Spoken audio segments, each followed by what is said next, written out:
Hey guys, welcome to the Titanium Vault, hosted by me, RJ Bates III. Man, it's been 6 years doing the podcast, and for whatever reason, I've become tongue-tied at my own podcast title. I don't understand that. But today, I've got Mr. Justin Moy with me. Justin, how are you doing?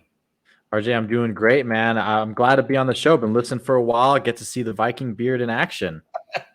Absolutely. I have to say, I have to compliment you because doing the podcast for 6+ years, you had one of the more creative ways of asking to be on the podcast. Kudos to you, man. It's as a podcast host, it's appreciated because you got my attention and you said, hey, this is the value that I could bring to your audience. So I'm looking forward to it. As you and I were talking before the episode, we were talking about majority of the people that listen to my podcast because of what I do is single family flipping, wholesaling, but you're in specifically apartment syndication. So I want to go back to the beginning. Tell everybody, where are you from and how did you get your start in real estate? Yeah, so I'm actually from California. That's where I was born and grew up most of my life. Town called San Leandro, which is the closest town to a big city, probably Oakland. And growing up, once I turned 18, I was essentially desperately looking for ways to avoid going to college, but still making great money. My parents are very old-fashioned, very traditional. They said, "Hey, if you don't go to college, you're not going to have certain opportunities," which for them, I think was more so true than maybe this generation. Right. But they were saying, hey, go to school, get your education, climb the corporate ladder. And that life just terrified me because to be very honest with you, my parents didn't like their jobs. They didn't like climbing the corporate ladder. But that's just the way that old school generation is. Hey, put your face down, get your work done, put in a hard day's work, go home, and then, keep living your life that way. Yep. And I just wanted something else. So I started looking for ways that I didn't need a degree or didn't need a higher education to make good money. And we were in what's called the East Bay of California, which is east of the San Francisco Bridge. Okay. And homes there are, 7 figures average at least. And so everybody, I think when they're getting into real estate, they kind of do that napkin math of what do brokers make? Okay, if it's 3%, 5% of this, oh my God, and in reality, they don't get all of that money, right? But when I was a 17-year-old kid, I was doing that math. I said, oh my goodness, this is what I'm going to do. So I got my real estate license when I turned 18, started selling homes. So I did really, really well, thankfully. It taught me a lot about the business, but it really taught me that there's a difference between transactionally being rich and being wealthy. A lot of my investors who I bought and sold homes on their behalf, I was working real hard and they would be in Costa Rica, they were in Jamaica. Hey, I haven't gotten your DocuSign yet. Oh, I'm in Japan. It's 14 hours ahead over here. And I was just like, my goodness. I mean, I think that's the side of the table I want to be on. Right. So, I got out of that transactional life because I kind of felt that entrepreneurial creep coming up on me. I was tired. I was beat down. Every day was a grind. And it took me a long time to break into that field, but I knew I had to take my lump sum money and create wealth. So I started going down the rabbit hole, different investments, and syndications just really leapt out at the page at me. And ever since then, that's what I've been doing. It's been all multifamily. It's been all syndication since. Love it. So going back to one thing that you said about your parents and that generation, same thing with my parents. Even though they didn't go to college, they attended college, they didn't finish. Yeah. And they became entrepreneurs. They still, when I was in high school, were telling me, you have to go to college. That's what you're supposed to do. And looking back at it, it's kind of strange because you would have thought that they would have pushed me into what they ended up being, which was an entrepreneur. So Yeah, I'm glad to hear that you were smarter than me. It took me 10 years to jump on the entrepreneur bandwagon. So yeah, glad to see that you jumped on that. So like I said, the majority of our audience, single family, you're talking about apartment syndication. So what is an apartment syndication? Yeah. So syndication is a really fancy phrase for essentially pooling together resources to accomplish one big goal or buy one big thing. So you can syndicate sports teams, you can syndicate single family. It just so happens to be that multifamily or other commercial assets with the higher dollar amount, it's tougher. So I'll give you an example. Last year we purchased a property. It was just shy of $10 million. Now, for 25% down payment, plus you're going to say, yeah, about 5% closing costs. Okay, you got to come up with about $3 million bucks. Now, while there are some investors out there who are willing to put up $3 million and just purchase an apartment building, most won't, not just for the lack of liquidity, but also if you have that kind of money, you typically want to be more diverse than just having one asset. So what we do is we have those assets and we do all the work. We do all the acquisitions, all the underwriting, all the rehab, the construction management, sales, disposition, everything. And when we find that property is instead of putting up all that money ourselves, we go to our investors and we say, hey, investors, we are raising $3 million to purchase this property. Here's the business plan. Here are the projections. Here's what we think we could do with it. And we're taking on investments, $25,000, $50,000 at a time, whatever the minimum is going to be. Right. So for significantly lower buy-in and for substantially less work, you can get into larger commercial properties and really get in for just your real equity. So it's a phenomenal way. One of my favorite things about this is talking to people who get to invest passively in real estate now, because they typically lack maybe the knowledge or the education to do bigger commercial deals. So now they can leverage our knowledge, our team, our experience, and put their capital to work. And so that's really what syndication is all about, is about opening up these investments to other passive investors. Okay, so that sounds great, but when I look at this and when you talk to someone that wants to go from wholesaling to flipping houses, one of their biggest issues is how can I raise other people's money if I don't have the experience yet? So when you're looking at this and you're saying, okay, you have to go raise or pull together $3 million. How are you going to convince someone to give $3 million, even if it's 20 different individuals collectively, if you've never done an apartment complex before? Yeah. So there's a few things. Is first, unfortunately, that probably won't happen if you're walking off of the street. Now, not because maybe you really need different lending qualifications to step into commercial, which is another reason why syndication is such a phenomenal tool, because it allows more people to jump into that. So even if you as a borrower have the liquidity, have the net worth, you've been flipping houses or wholesaling houses for a couple of years, you have a lot of money, you qualify for most loans, most banks on the commercial side are going to say, okay, well, show us your current portfolio. Do you have experience managing 100, 200 unit properties? Do you have experience in managing something smaller? Do you have experience in this market? So the commercial underwriting process for banks is significantly different than the residential space. So you'll have somebody on the team at least who's called a key principal, who's essentially signing on that loan saying, they're just part of my team, but I have this experience. I manage, 1,000 doors in this area. I qualify for the loan. So the thing about multifamily, these larger commercial properties, is because of their size, they really enable teams to come together, which is another thing that I really like about this industry. Now, you can definitely have teams in flipping and wholesaling, but just with larger properties, you just have more scale. So you can have bigger teams. It makes sense to have a bigger team a lot of the times. And so you can really put together a lot of resources. So you partner, there's a lot of partnerships in multifamily as well. Right. So if you're the first timer out there, you're saying, hey, I think I have a lot of investors. I know people with a lot of money, but who would invest in me if I've never done this before? That's pretty common. Chances are you're going to go to somebody experienced and say, hey, I know you have 1,000 doors under management. I have a lot of investors. I think I could raise some money. Can we partner together on some deals? So essentially, because the pie is bigger, you split it up between more parties. And the value that you could bring early on is, hey, I can go raise this knowing that I have this key principal behind me that can actually perform. Right, exactly. And that's how a lot of people actually get started. How a lot of people get started in this business is actually first as a passive investor, believe it or not. Right. Most people, they'll find a few teams that are experienced, say, okay, I'll put 25,000 here, 50,000 here. I'll kind of invest with, 5 or so operators that I know, like, and trust. See their process, see how the business plan went, see what types of things they underwrote for.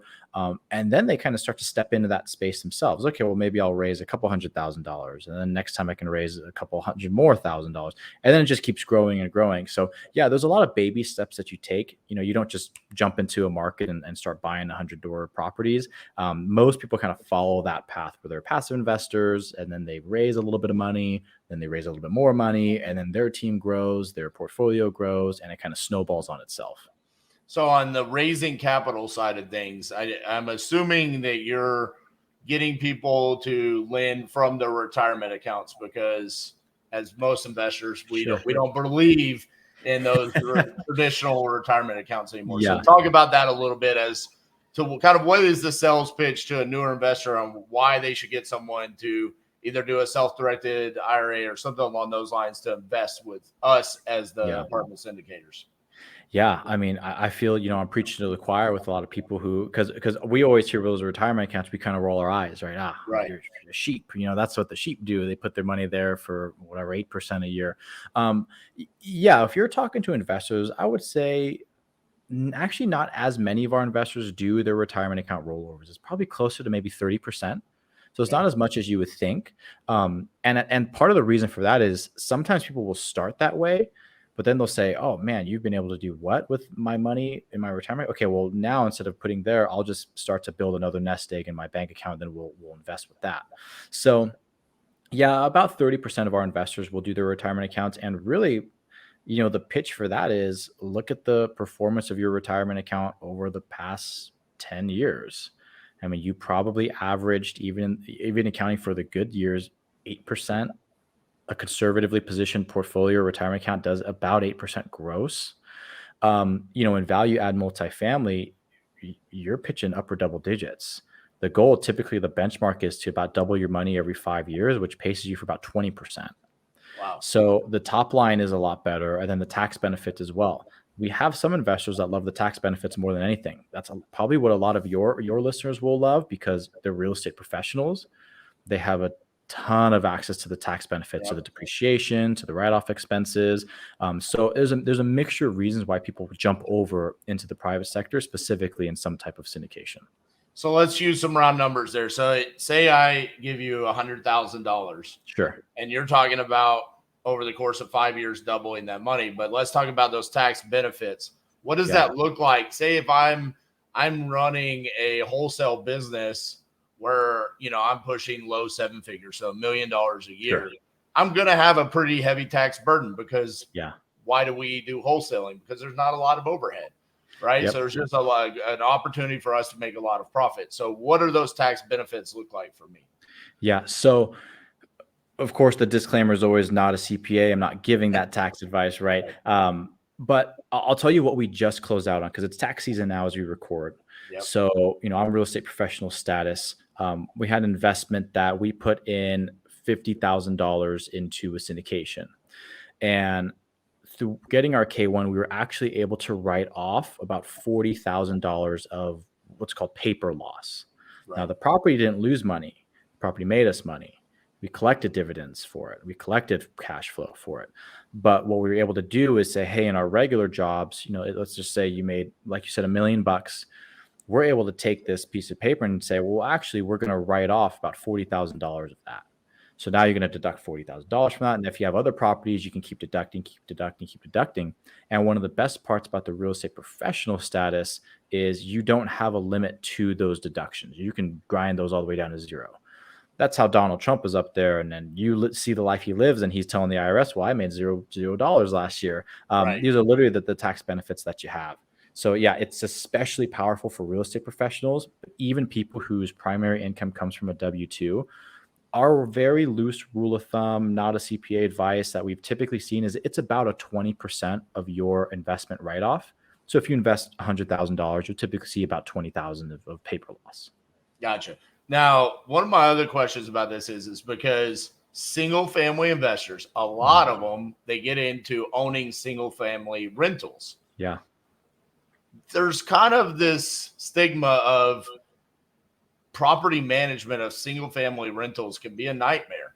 I mean, with evictions and maintenance issues and things like that. And then the thought of, let's multiply that. Let's get 100 doors, essentially. Yeah.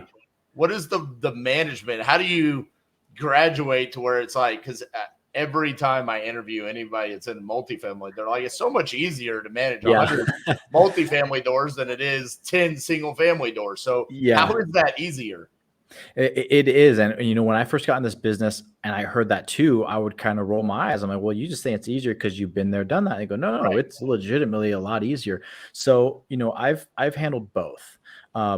both from actually three, from single family to smaller multifamily to larger multifamily. It is leaps and bounds easier to manage larger multifamily. Again, because the scale is so big, the quality of people you're working with is just, it's a different tier. Now, there's great contractors, there's great property managers for single family homes. There are phenomenal people you can bring on your team there. But my experience, I mean, everybody who's managing those 100+ unit properties in your market, they're the real deal. Because if you're not the real deal, word gets out fast in this Right. community that you can't uphold your end of the bargain and you get sifted out pretty quickly. So it's a much smaller community up here. Reputation is so much more powerful up here because it's so much smaller, and the teams are just bigger. If you have 100 units, you can afford on-site property management. You can afford your own payroll of maintenance staffing instead of contracting these things out, Right. which have additional costs to them as well. I've also wondered, is it because everything is in one location? Yeah. Like, you know, when you own a single family portfolio, it could be in like a 10-mile radius, whereas, Yeah. you know, multifamily, it's all going to be inside that one complex. Does that kind of help Yeah. there alleviate some of the issues? Yeah, it helps there for sure, especially when you hit certain metrics. So when you are in multifamily space, again, very loose rule of thumb is about every 100 units, you want a full-time manager and a full-time maintenance person. Yeah. So if you have 200, you'll have two of each. 300, you'll have three of each, and you can really hit a lot of scale because they're all right there. You can even have part of the payment structure as discounted units in the building. So you may be even at the end of the month paying actually less, because if you're just counting, hey, I'll discount your unit 50% in exchange for a little bit less money, you can make a lot of those things work out. So yes, the location specificity is really, really close. But also when you're working with bigger dollar figures like that, your manager is making more money. They're willing to do more for you, and they're willing to do it for less as a percentage. You know, it's not uncommon to see these larger multifamily properties to be managed between 3 and 4%, when a lot of single family, they really can't get by unless you're going to pay them 10, probably Right. maybe 8 if they pass down a lot of their bills to you. So by a percentage, it's less. And then when you're writing those big checks to those property managers, they're willing to do a lot more for you. They're willing to do a lot more to keep your business, because if you have 600 units, that could be a considerable paycheck for them to lose if they don't make you happy. So yeah, there's a lot of scale to it. And then when you're playing with bigger figures like this and a smaller community, people really take things a lot more delicately than if, oh, whatever, you're 5 single family homes of 200 that I manage. Right. You know, it could have that stigma for a manager as well. Gotcha. Now, as far as locations go, are all of your apartments located where you are located, or are you doing this virtually at all? Yeah. So, I mean, I guess it depends on when you can consider local. You know, all of our properties are within the same state as me. So I'm in Kansas City. We have properties in St. Louis County. Now, we do have a local guy in St. Louis that helps us out with anything urgent, but I do oversee them. So I'll travel out there. It's about a 3-hour drive. And I do believe that local presence is really, really, really important. So Right. I invest passively myself as well. If any of the listeners are thinking of investing passively, personally, I don't invest if somebody doesn't have local boots on the ground right there on the asset. Because even though you can do these things virtually, and a lot of people love to say that, well, I'll buy the property, a manager will do all the work, a contractor does all the building. You know, these things will slip through the cracks if you have a couple hundred doors and you're just looking through statements. I mean, it's impossible to stay on top of those things unless you're local and really, really on top of them. And I think that's really important to have local presence and to understand those markets really, really, really well. So yes, everything is local within, you know, about a couple hours drive from us, or we have some, but we also have somebody there as well who can handle anything that's not scheduled. Gotcha. So we're recording this April 2023. Past 6 months, 7 months, been pretty crazy in real estate, Yeah. you know. Yeah. So what are your thoughts about what's happening in the real estate market right now? Yeah. I think it's exciting for me. And it's exciting for me because you know, I'm sure the same has happened in the single family space, but over the past couple of years, the multifamily space has been, for a very blunt terminology, flooded with people who don't know what the hell they're doing. Yep. They don't. And really, they're coming in here and they're ruining it for everybody else. They drove prices up crazy, crazy, crazy high. Now, Yeah. what has happened was, and I'm sure you and the listeners probably understand this, but the Fed really pushed a ton of money into the economy. There was so many eviction moratoriums. There was so many rent programs. They were giving out just literally free money. And so tenants were willing and able to pay more than in a natural market. And that's gone now. So a lot of investors flooded when they looked back and said, why is multifamily hitting record numbers during a pandemic? When office is gone, industrial was hurting for a little bit. Right. Now, then it rebounded pretty quick. And so that brought so many people into the field that didn't know what they were doing. They drove prices up so high that most seasoned investors were not really buying that much over the past few years. But over the next few years, they're going to get sifted out. And the people who were never really meant to be in this industry anyways are going to be gone, and it'll be time to play again. So let's talk about interest rates here for a second, because I want to understand the impact that it's having on you guys and your future, because my opinion is interest rates are going to continue going up for a while now. So if that's the case, what does that do to you moving forward? Does that slow down acquisitions, or what does that look like to your business moving forward in the next 12 months? Yeah. So I think there's a couple of things. Is first, when we evaluated what we wanted to do this year, we pulled it back. Our initial goal was to do about 6 transactions this year, and we pulled it back. I said, hey, I would even, if we do 2 great deals, I'd be happy. We don't need to buy deals. And we just tell our investors, hey, this year is going to be slow.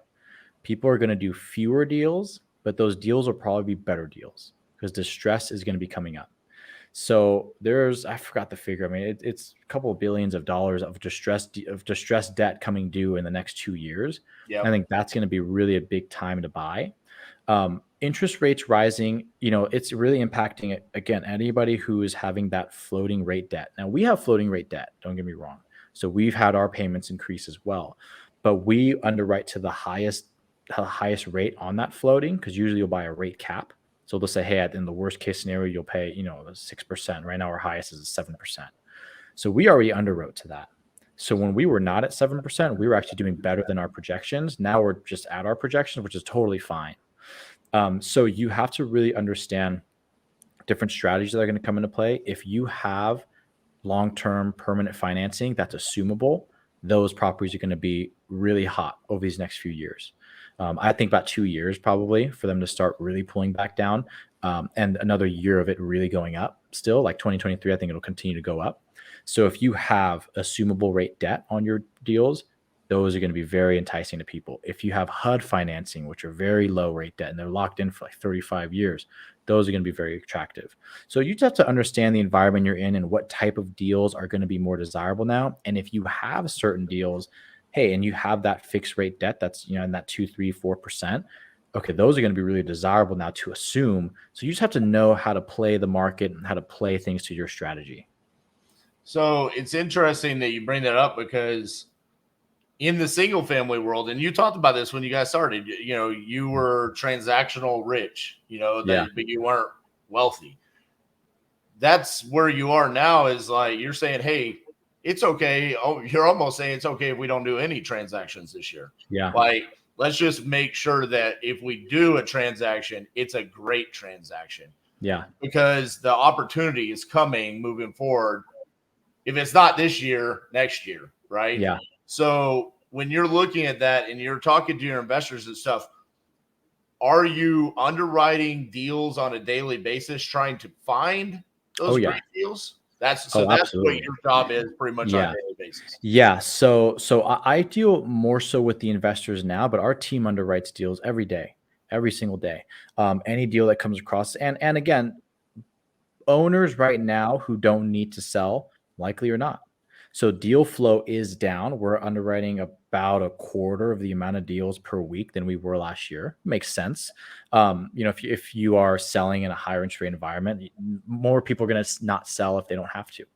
But the ones that are coming up, they want to sell for one reason or another. Typically, balloon payments coming up, or hey, we've hit pro forma, we're ready to exit. So deal flow is down about 25%. Totally normal. And then even then, we're not penciling deals that are working well for us, because there's just this expectation still from current owners, from a couple months ago, even a couple months ago, a month or two ago, their pricing has changed now. And so in the commercial space, when brokers list your property, they may not actually start marketing it for a couple of months after you sign the agreement. So when they quoted you, hey, this is worth $10 million back then, man, now that's not the case. But these sellers have that 10 million in their head. They're like, perfect, 10 million. We already told our investors that's what it's worth. Now it's not. And so, there's a little bit of that butting head still going on right now where there's that gap. But yeah, it's, speaking like what you said, transactionally rich, being able to say, hey, if we don't do anything this year, we'll still be fine. That alone is worth, I can't explain, if I was still doing a lot of transactions, I would be, in some deep stressful nights now, but it's okay now because it's just a different type of wealth, which I just absolutely love. Congratulations to you, man. That's an awesome feeling to have, knowing that, hey, it's okay if we don't do any transactions this year because we've done well in the past and we can hold on to that.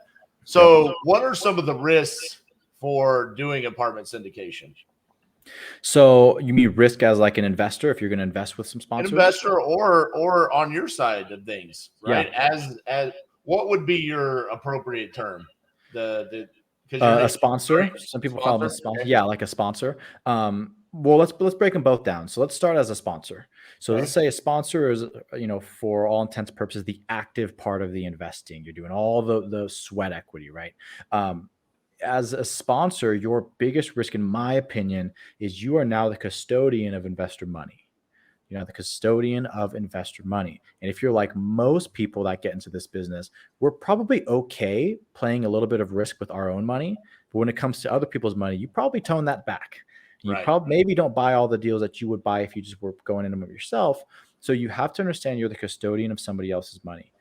Yes, there's a lot of very high net worth individuals here, but we've had people invest with us and say, man, it took me 8, 9, 10 years to save up this amount of money.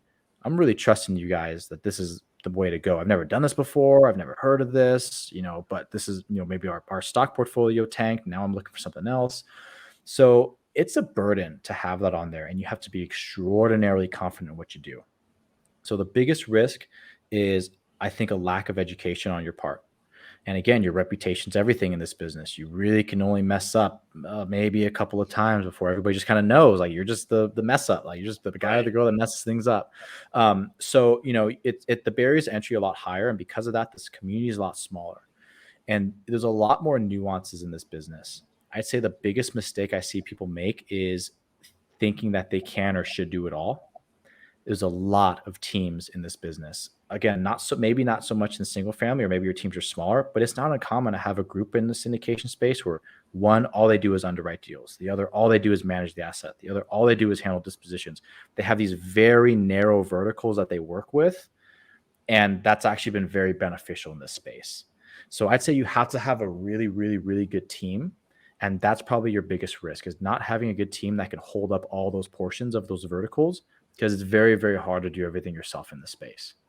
So if you're a sponsor, you need a good team to survive up here. If you're an investor, you're giving your money to a sponsor, your biggest due diligence should be done on that sponsor. A great sponsor can make a bad deal good, and a terrible sponsor can flush a great deal down the toilet. Operations in multifamily are a business. It's a business. You have to manage your managers. No matter how good they are, you always have to manage your managers. You have to be able to execute on business plans. You have to be able to work with construction budgets. You have to be able to manage construction. It's not just, hey, some guy who I know is interested in real estate wants to buy an apartment building, I'll give him my money. They have to have a real business behind this. So the biggest due diligence should be done on your sponsor. And I have a show, it's called Passive Real Estate Strategies. I talk all about due diligence questions, all about red flags, all about what you should look for. But your biggest risk is that sponsor doesn't know what they're doing, is maybe blowing a little bit too much smoke on their capabilities. And those are the most dangerous sponsors that you can invest with. That's what I was going to ask you, is like, so you're talking about due diligence of the sponsor. Mm-hmm. Most of these investors, they're going to know how to do due diligence on like an asset, right? Yeah. But on a person. So what are some of the ways that you would recommend? I know you said the show, but give just a couple of pointers on how do you actually do due diligence on someone? Because let's be honest, most entrepreneurs have sales skills, so they're probably Yeah. have the ability to sell themselves. So what is a good way to do due diligence on somebody? Yeah. I think the first thing that you really should decide if you are a passive investor, and maybe you've never done this before, is because there's so many things that you can think of. I personally don't think experience is the end all be all. Just because you've been in the business for 30 years, that I don't think that makes you better than a young hustler and grinder that's been in for just a couple of years. Right. So I think the first step is to think there's going to be two real ways that you're going to go down this path. First is, do I want to work with a very big conglomerate? So think of like Cardone Capital, like Grant Cardone, big organization. They raise millions and millions, tens of millions of dollars for every deal. It's okay to be a cog in the wheel, because some people, they feel like safety in numbers, safety in size. Hey, if this guy's got a big platform, they'll probably be really good at what they do. Versus, do I want a more intimate experience? Do I want to know the partners? You'll never meet Grant Cardone, right? You'll meet some investor relations guy or girl. Do I want to know the partners? Do I want to go to dinner with them? What kind of experience do I want to have? And no answer is right or wrong. They're just different experiences. One thing that I personally wouldn't do is I wouldn't go with a solo operator. Sometimes there's people who maybe it's just them or them and their spouse, and they run this business. Nothing wrong with it, but I like to watch a lot of Shark Tank, and Kevin O'Leary always says, for those individual operators, what happens if you leave here and you get hit by a bus? Right. So to me personally, I don't want that. So I want a smaller team. That's just my personality. Other people, they might love being the cog in the wheel. Hey, the Grant Cardone, this guy can't go wrong because he's this big guy, totally fine as well. Once you determine that, there's a couple things I would always ask for. First is what has been their projections versus their actual financials. So you want to know if they've projected, a 20% return, what have their actuals been historically? Now, this is going to tell you a couple things. Is first, if they know that number off the top of their head right away, you know that they're tracking things. And when you track things, they're important to you. I always say, you can't improve what's not tracked. So you want to see, yes, the answer is important to me, but I also want to see how much of a business are you treating this like? Is this a side hustle for you? Or are you really treating this like a business where you know your metrics, you know your stuff? The second thing is, I always love to ask this question. And I do so many interview, so many investor calls. And the only people who've asked me this question are people who listen to my show, but it gives you a really great answer. Is I always ask, and I would ask an operator, out of the people who do not invest with you, besides lack of liquidity, what is the number one reason why they don't invest? And again, yes, the answer may or may not be important to you. But what I really want to know is, do they track it?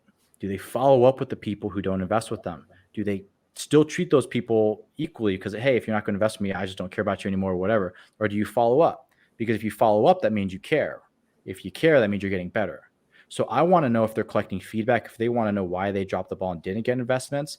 And again, the answer itself may or may not bother you, but I want to know if they really treat this like a business. That is going to be the number one thing that I want to find out about this group. Is it a business, or is it just kind of a side hustle that you're just kind of doing because you do other real estate stuff, and this is a good complement to that? So there's so much more you could do, but I think if you really focus on those and then follow your gut, right? You have conversations with these people, follow them on social media, listen if they have podcasts or blogs, see if you even like the things that they're saying. Follow your gut with them too, but those key items will put you in a pretty good spot. So you talk about having a podcast. Why did you start a podcast? Because I started my podcast back in 2017 because we had essentially done about 3 years of real estate investing, and we had gone from dead broke to actually finally having some sort of money. And I just wanted to give back. And honestly, it was also because I was putting myself in an uncomfortable position. I had never listened to a podcast, and I had only been on 2 as a guest. And that was Don Costa's Flip Talk and Joe Fairless, best real ever. estate, best ever. And I was so nervous that I literally couldn't even breathe when I started. So for me, it was about being uncomfortable and putting myself out there, but also just to give back and have conversations like this, where it's like, dude, you're doing something that I've never done before. So Yeah. you're teaching me as I get to interview you for 35 minutes, So why did you start your podcast? Yeah. So, one of the selfish reasons was actually kind of like what you just said. It's shocking how many people will say yes to a meeting if you say, I'm going to record it and post it. Yeah. When I was first starting out and doing the podcast, I told myself, I don't care if nobody ever downloads a single episode. It doesn't matter to me because I'm going to get value out of meeting guys like you. I've had so many powerhouse men and women on my show that, they are operating tens of thousands of doors. For me to just reach out and say, hey, can I pick your brain on something versus, hey, I have this podcast. Do you want to come on? It's like a night and day experience, for whatever reason. Right. And so selfishly, I told myself, hey, no matter what happens, I'm always going to do this show because it provides me an opportunity to network.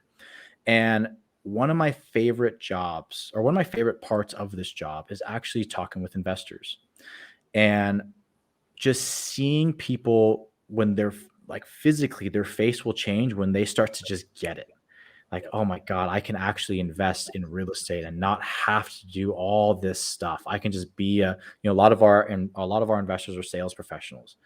Like, I can just sell, man. I'm good at selling. I love selling. I like my job. I don't want to come home and talk to realtors and look at deals and pull comps. Like, I don't want to do all that stuff. So seeing how they physically change when they realize like this is something that I can do, I love that feeling.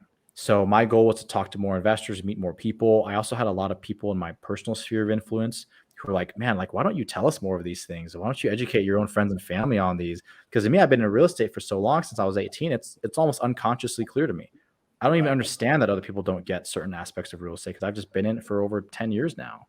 So, to me, it was, okay, I want to educate as many people as I possibly can. Let people know if they want to invest in passive real estate, because that's all I talk about on the show. Passive real estate strategies. That's it. I didn't really see any shows on there that were focused on that. And passive is not, in my opinion, buying a property, having a manager hope that they don't steal from you and they just do all the work. Because very rarely does that ever happen. It's not really passive. You still have to work. I wanted to educate people on those. And then for myself, of course, I get to network with a ton of people. So it's opened a lot of doors, but I love the show. I love hosting the show, and it seems like you do too. Oh yeah. You're great at it. So, dude, I opened mine up where it was like, hey, this is just going to be purely about real estate. This week alone, I get to interview you about apartment syndication. Yeah. Tomorrow, I'm interviewing a guy that's doing real estate flips using the 203K loans. Okay, I'm interviewing someone about senior living facilities. I mean, the amount of creative ways that we come up with to do real estate investing is amazing. And that for me is always just, I've had probably 5 or 6 people that all they focus on is buying and selling vacant land. Yep. Every time I interview them, I'm like, this is so simple. Like, yeah. Why am I messing with why do I mess with toilets? Yeah. Like, yeah. Messing with dirt. There is. I mean, I had a guy on my show who his thing is he would buy land and he would put up some lights and some fencing to kind of to make them into different plots. And it was for like outdoor equipment storage. Yep. That's it. The guy never picked up a hammer. He just never had to. So I love this industry so much because there's so many. And now, especially with the availability of technology and things like syndications, a lot of those barriers have been removed, which I love. I think it's fantastic because there's so many niches. There's so many ways to do it. You could do passive, you could do active, you could flip. If you love design, if you love sales and marketing, you could wholesale. Like everything is there that fits your skills.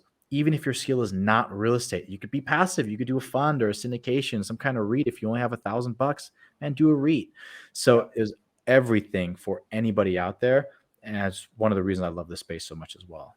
Love it, man. Well, for those that are listening, I know I've got it in the show notes, but let them know what's the name of your podcast and what's the best way that they can connect with you moving forward.